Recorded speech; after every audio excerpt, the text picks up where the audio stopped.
meus amigos, minhas amigas, sou o professor Luiz Antônio de Carvalho, com muito prazer, muita satisfação. Vamos para mais uma grande aula deste nosso mini curso completaço de Lei de Responsabilidade Fiscal. E hoje nós iremos estudar o capítulo número 8, né? O capítulo 8, que é o da gestão patrimonial. Gestão patrimonial, o nome diz, fazer uma gestão sobre o patrimônio público, ou seja, o legislador, a LRF, também se preocupou com este assunto, né? A gestão patrimonial. E nós temos 3 tópicos bem específicos. Primeiro, nós vamos trabalhar sobre as disponibilidades de caixa. Segundo, a preservação do patrimônio público, e vamos falar das empresas controladas pelo setor público, na qual o legislador prevê algumas notas explicativas aí no seu balanço trimestral que ele exigiu das empresas controladas. Bacana? Ok, vamos lá, rapidamente vamos falar aqui primeiro sobre as disponibilidades de caixa, né? Professor, o que vem a ser uma disponibilidade de caixa? Disponibilidade de caixa é o seu saldo em conta corrente, né? É o seu saldo da conta corrente. Você não tem uma conta corrente? Sim. Então, aquele dinheiro lá, o saldo que é disponibilidade de caixa. Claro que a administração pública também tem isso, né? Agora, qual que é a preocupação disso? Cara, você está falando aqui com o governo, cara. O governo, o saldo, a disponibilidade do governo é gigantesca, né? E claro que a LRF trouxe aí algumas tratativas nesse sentido. Vamos lá. Primeiro, artigo 43. As disponibilidades de caixa dos entes da federação, dos entes da federação, entes aqui você vai incluir União, tá? Você vai incluir a União, você vai incluir os estados, DF e os municípios, né? Serão depositadas conforme estabelece o parágrafo 3º do artigo 64 da Constituição. Ou seja, a LRF reportou para a Constituição. Vamos lá para a Constituição de 88, artigo 64, parágrafo 3º.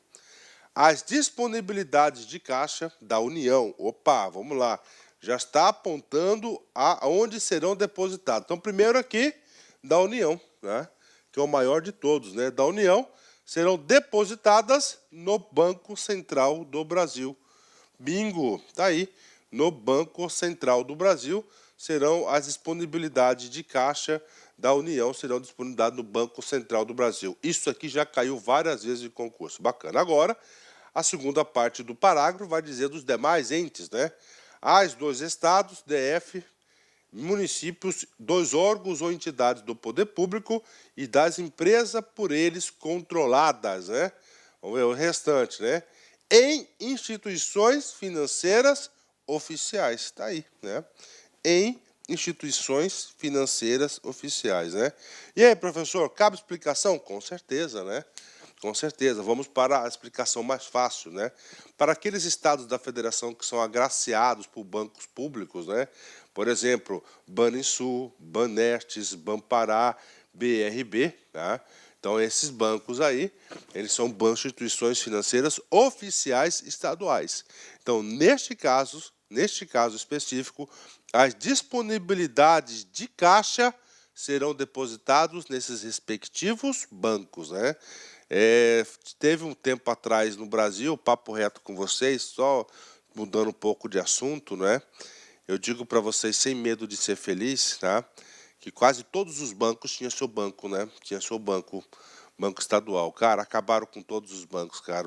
Lamentavelmente, cara, lamentavelmente, né? Tá tudo bem, vê? Então é o seguinte, os estados que têm os seus bancos oficiais estaduais serão depositados nesses estados, né? Ok, tá? Isso está dizendo aqui. Agora vem comigo, ressalvados os casos previstos em leis, né?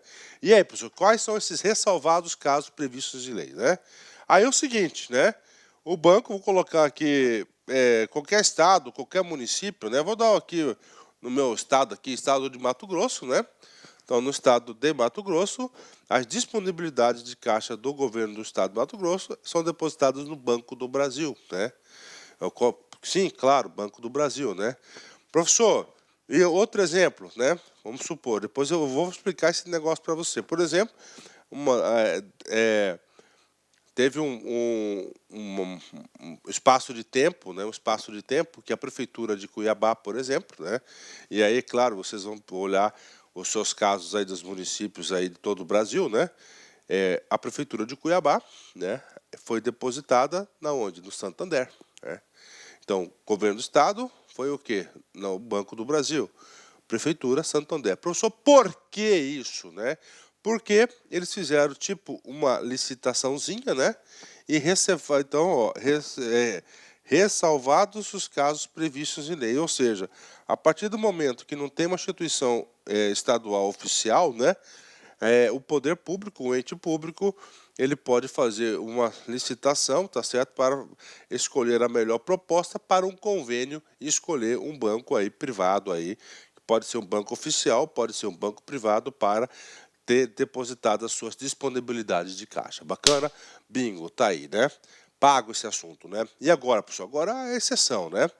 Vamos falar aqui de folha de pagamento, né? Folha de pagamento, né?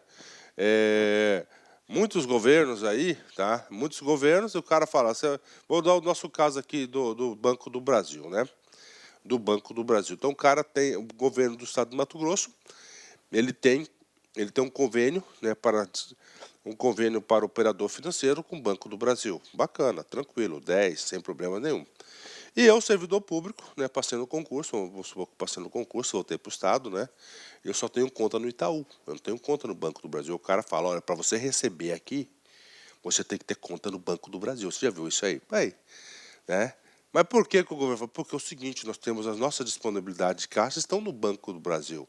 Então eu tenho que pagar via Banco do Brasil. Aí essa aí, claro, né, o esperneio aí de muita gente, isso chegou lá no Supremo Tribunal Federal.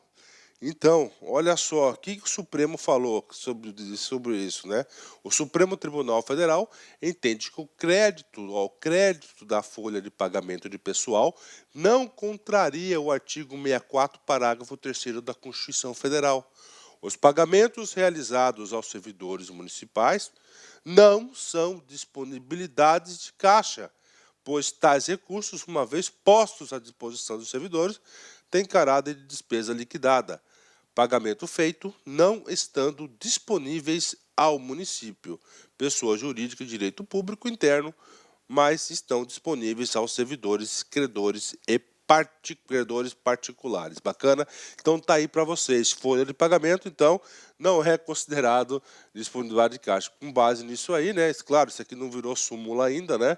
Mas você pode estar requerendo o juízo aí para você receber na conta do seu banco, que você tem um relacionamento mais profundo aí. Bacana? Fechou? 10, né? Parágrafo 1º, vem comigo aqui. A disponibilidade de caixa dos regimes de previdência social, geral e próprio. Olha aí. As disponibilidades de caixa dos regimes de previdência geral e próprio. Bacana. Dos servidores públicos, próprios dos servidores públicos, ainda que vinculadas aos fundos específicos que se trata e se refere ao artigo 249 e 250. O que aconteceu? A Constituição Federal, né, para a Previdência Geral, criou um fundo específico apartado, tá certo? De tudo e de todos. E do regime próprio, o artigo 250. Daí, pronto, traduzindo aqui para a galera, né? Ponto final, né? Então tá aí para vocês, né? Então, o regime geral é depositado num fundo específico, o regime próprio em um fundo específico, cada um apartado de tudo, né? Inclusive da fonte 100, tá? Ok, vem comigo. Agora vem o comando. Qual que é o trabalho do parágrafo 1º? É falar o que vai fazer com essas disponibilidades, né? Vamos lá. Ficarão depositadas em contas separadas, acabei de explicar, das demais disponibilidades de cada ente, aplicadas nas condições, tá? E aplicado nas condições de mercado, com observância aos limites e condições de proteção e prudência financeira, né? Então, vamos lá. Esse parágrafo 1º tem 2 recados, né? Primeiro recado, vou colocar em vermelho aqui, que as disponibilidades serão separadas. Põe umzinho aí, umzinho aí, separadas. Ele não quer misturar, né?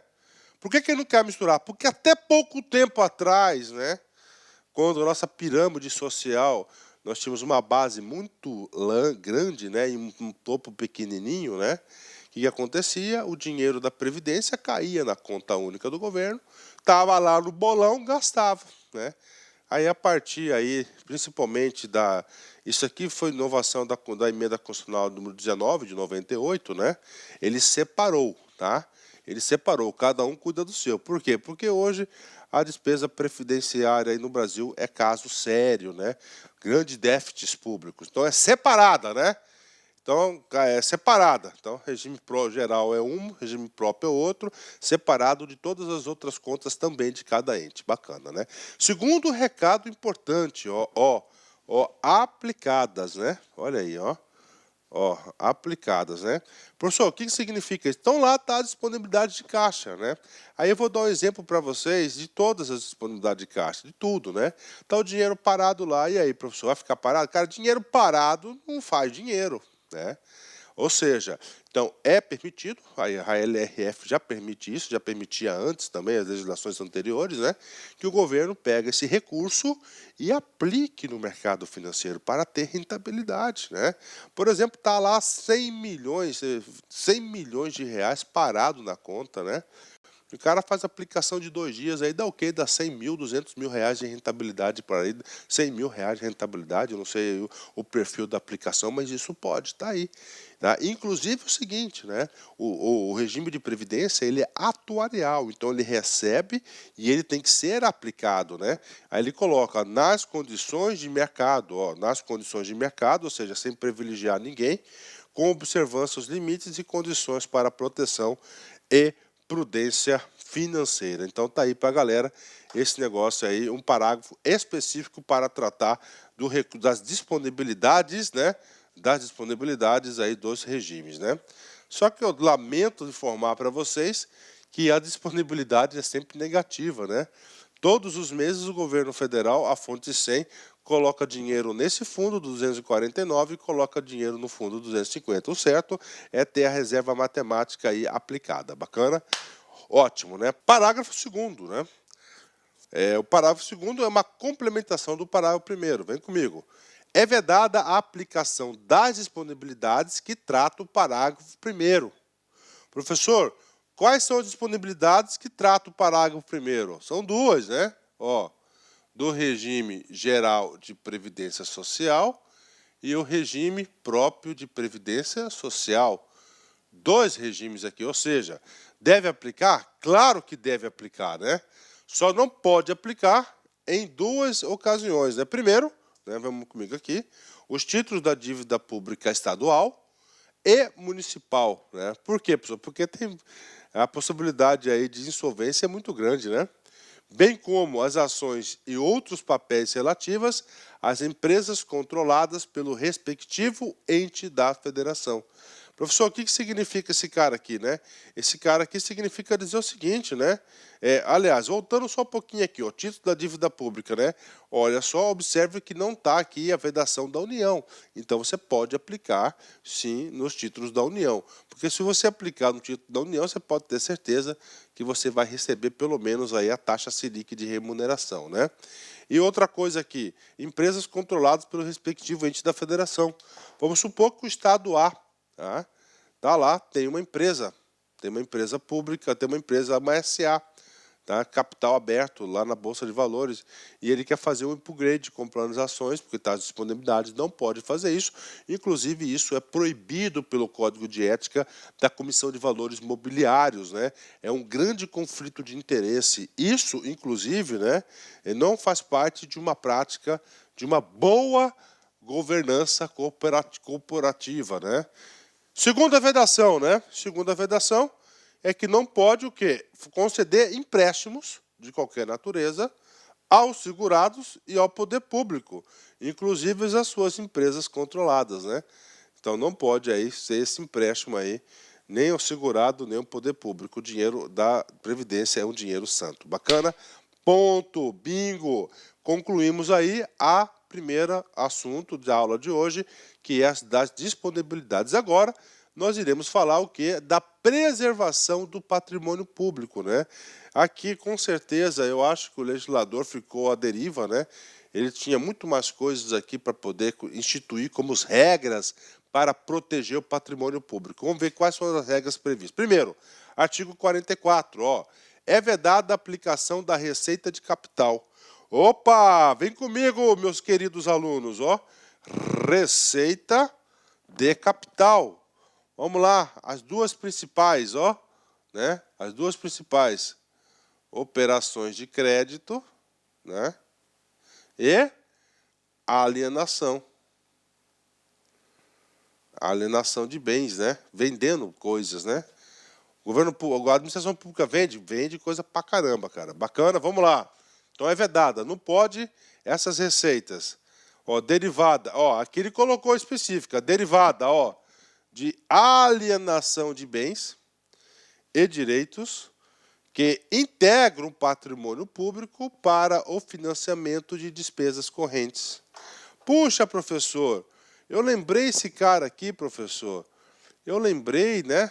Olha lá, artigo 67, inciso 3º da Constituição Federal de 88, né? Esse cara aqui é a famosa, ó, regra de ouro, né? De novo ela aparecendo aí, né? Tudo bem, né? Várias vezes a gente já estudou isso, diversas passagens aí no nosso estudo, né? Agora vem a exceção, né? Salvo se destinadas por lei. Opa! Se tiver uma lei, né? Se tiver uma lei, então podemos pegar o recurso dessa alienação e mandar para o regime, pode mandar para onde? Para o regime geral de previdência social ou para o regime próprio de previdência social. Aqui é para a CLT e aqui são para os estatutários servidores públicos, né? Aí. Pronto, tá aí para vocês. Então a exceção aí, isso aqui cai, viu? Já caiu bastante já. Bacana, legal? 10, né? Então artigo 44, pago, né? Aí ele fez aí uma regra de ouro, né? Uma regra de ouro e colocou uma exceção a essa regra de ouro. Qual que é o objetivo disso? Cara, desde aquela época lá, os nossos regimes previdenciários já estavam aí cobalidos, falidos, né? Então, assim, o governo já fez a previsão, pô, o dia que realmente estourar, nós vamos ter que vender coisas para cobrir a previdência social.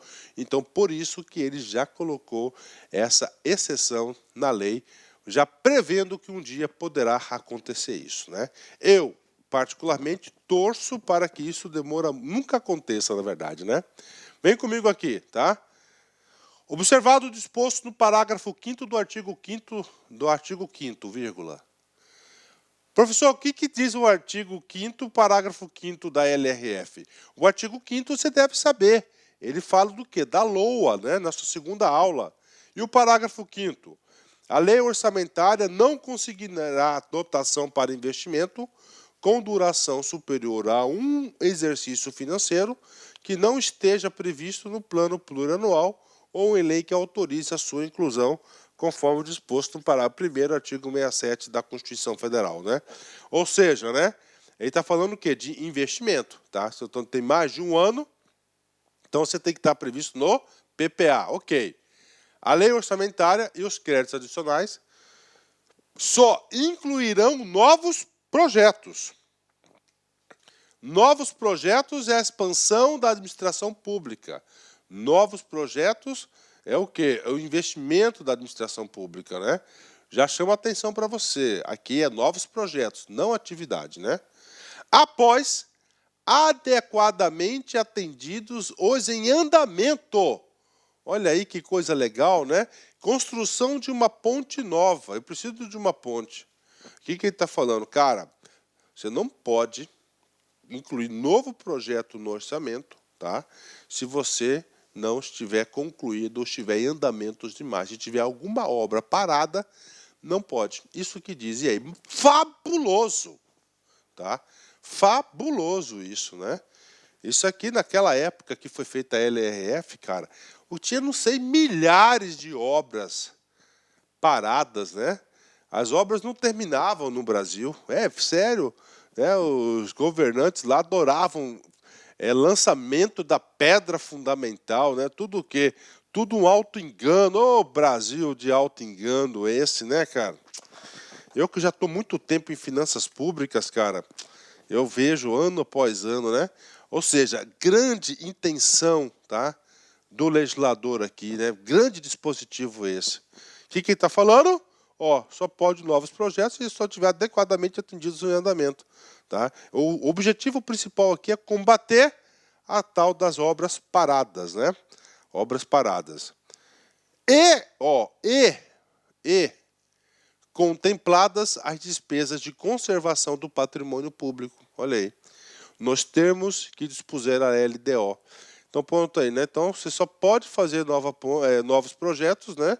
Se você atender os que estão em andamento e contemplada a conservação do patrimônio público. Não adianta nada você fazer uma nova obra se você não tem recurso para manutenção do patrimônio público, né? Bacana? Então, aí, artigo 45, um artigo importantíssimo para a nossa sociedade, para a nossa nação, né? Vem comigo, né? Parágrafo único. O Poder Executivo de cada ente encaminhará ao Legislativo, até a data do envio do projeto da LDO. Vamos lá, qual que é essa data aqui? Essa data aqui, nós já falamos para você, né? 15 de abril, ok? Relatório com as informações necessárias ao cumprimento do dispositivo neste artigo, ao qual será dada ampla divulgação. Então tá aí, eu tenho certeza que todo o Poder Executivo faz isso, né? O que não acontece é o tal da ampla divulgação, né? Isso aqui é um sentido de quê? De trazer a sociedade aqui para ajudar a contribuir no cumprimento do dispositivo da lei, né? Artigo 46, vem comigo aqui, né? É nulo, atenção, é nulo, né? É nulo de pleno direito ato de desapropriação de imóvel urbano, ó, urbano, não rural, urbano, né? Expedido, sem o atendimento do disposto do parágrafo 3º do artigo 62 da Constituição, ou prévio depósito judicial no valor da indenização. Professor, para melhor explicação, preciso saber qual que é o dispositivo do parágrafo 3º, artigo 182 da Constituição. O dispositivo, é claro, fala das apropriações. Ó. As desapropriações de imóveis urbanos serão feitas com prévia e justa indenização em dinheiro. Ó, prévia e justa indenização em dinheiro. Ok, agora a gente já sabe disso. Vamos lá. É nulo de pleno direito ato de desapropriação de imóvel urbano, não rural. Por que não rural? Porque o rural ele pode ser efetuado com títulos da dívida agrária, né? Títulos da dívida agrária. Pode ser feita pelo rural, então é só urbano. Expedido sem o atendimento do disposto do artigo 62 ou prévio depósito judicial no valor da indenização. Esse dispositivo aqui visa proteger quem? A sociedade. Tá? A sociedade. Então, indenização urbano tem que ter prévia e justa pagamento em dinheiro da indenização. Simples, tranquilo, artigo 46, a intenção é proteger quem? A sociedade aí, tá? Do poder público. Bacana, ótimo, né? Terceiro e último dispositivo da lei, que a gente vai falar para vocês agora, que é um dispositivo que fala das empresas controladas pelo poder público, né? Empresas controladas foi um conceito que nós conversamos, que eu expliquei na nossa primeira aula de lei de responsabilidade fiscal. O que é uma empresa controlada? Uma empresa controlada é aquela empresa na qual o ente da federação possui a maioria do capital votante com direito a voto, né? Aliás, a maioria do capital com direito a voto, né? Ok. A empresa controlada que firmar contrato de gestão. Opa! Contrato de gestão. O contrato de gestão é um dispositivo que foi incluído na Constituição Federal com a emenda 19, né? Artigo 37, parágrafo 8º, olha só. A autonomia orçamentária, autonomia gerencial, orçamentária e financeira dos órgãos e entidades da administração direta e indireta poderá ser ampliada. Ó, poderá ser ampliada. O que pode ser ampliada? A autonomia gerencial, orçamentária e financeira. Tá? Poderá ser ampliada mediante contrato a ser firmado entre os seus administradores e o poder público, que tenha por objetivo a fixação de metas de desempenho para o órgão ou entidade cabendo à lei dispor sobre o prazo de duração do contrato, os controles e critérios de avaliação de desempenho, direitos e obrigações e responsabilidades dos dirigentes e a remuneração de pessoal. Ou seja, então o contrato de gestão serve para quê? Para ampliar a autonomia gerencial, orçamentária e financeira do órgão, né? Em que se estabeleça objetivos e metas, está aqui, ó, objetivos e metas aí, ó, de desempenho, na forma da lei. Disporá de autonomia gerencial, orçamentária e financeira, sem prejuízo do disposto do inciso 2, parágrafo 5º do artigo 65 da Constituição. O que diz esse inciso 2 aqui? Esse cara aqui fala do orçamento, tá? De investimento das empresas, ó.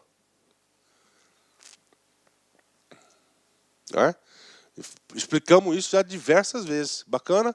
Então tá aí para a galera aí, né? Então tá autorizando aí as empresas controladas a efetuarem aí o contrato de gestão que está previamente previsto na onde? Na Constituição Federal, né? Parágrafo único, né? O que diz o parágrafo único? O parágrafo único, ele está incluindo 3 notas explicativas nos balanços trimestrais da empresa controlada. A empresa controlada incluirá em seus balanços trimestrais nota explicativa em que informará, né? Primeira nota explicativa: fornecimento de bens e serviços ao controlador, com respectivos preços e condições, comparando-os com os praticados no mercado. 2. Recursos recebidos do controlador a qualquer título, especificando o valor, fonte e destinação. E, finalmente, venda de bens, prestação de serviços ou concessão de empréstimos e financiamentos com preços, taxas, prazos ou condições diferentes dos vigentes no mercado. Então tá aí para vocês aí, né? As 3 notas explicativas, né? Pronto, aí, aula gostosa, aula curta, aula fácil aí pra galera, né? Vem comigo. O importante não é vencer todos os dias, mas lutar sempre, né? Isso mesmo, gente, né? O importante é você lutar todos os dias. Se você lutar todos os dias, você pode ter certeza que você vai ser um grande vencedor. Bacana, meus amigos. Forte abraço, fique com Deus. Até a nossa próxima grande aula. Fui, tchau. Clique lá.